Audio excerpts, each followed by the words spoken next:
মসজিদে টোটাল ৬৭,১৫৩ টাকা জমা হয়েছে, ৩০,১৬৩ টাকা খরচ হয়েছে, মানে 10টা আমি নিজের গাড়িতে ভরে দিছি। আর জমা স্বরূপ এখন আমার কাছে ৩৭,০০০ টাকা রয়েছে। হিসাব ক্লিয়ার? হ্যাঁ হ্যাঁ, হিসাব ক্লিয়ার হয়েছে। কিন্তু কাকু ওই টিয়া বাড়ির জলিল কাকু আর সমেশ কাকু তো টেহা দিল না। আরে ওরা তো অন্য সমাজে গেছে গা, ওকে বেসালে আমার সামনে পারো না তো। ওরা ভাই ভাই নারাই করে বহি সমাজে যায় বিচার টানে, আমরা বলে তাকে বিচার দেয় না। ওরা পয়সা দেয় না দেয় ওটা আমার কিছু যায় না। না নিউজে যেটা দেখলাম ওই ব্যাপার তো পুরা ইংলিশ পারে, একদম বিদেশি টান দেয়। কাকু বিয়ে বাড়ির তো আবার বিচার বাবা আছে তো দূর, ওকে বেসালে আমার সামনে পারো না। আমি ওকে বাড়ির আঙ্গিনা তার আমি কোনোদিন পারা দিন না।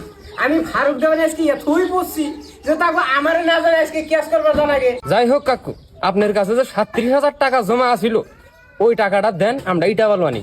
ও টাকাটা তো না আমার কাছে নাই, ওই টাকাটা আমি সামনে মাসে দিতেছি।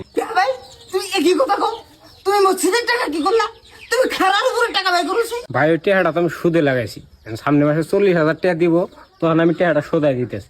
বাবু তুমি একই কথা কও, এরকম সুদ করার অনৈতিক জ্ঞানী থাকলে সমাজে আমরা টিসকে পারবো না। সমাজে এই বদমাইশের বিচার লাগবো, আমরা পুরো সমাজের সব মানুষের নষ্ট করে আনি চূড়ান্ত বিচার লাগবো। জানি কোনটা এরকম দাওয়াতে থাকে নাকি কোনোদিন? দাওয়ানি হয়ে আর সুদ লাগাইছে, মসজিদের টাকা সুদ লাগাইছে। আর সমাজের কথা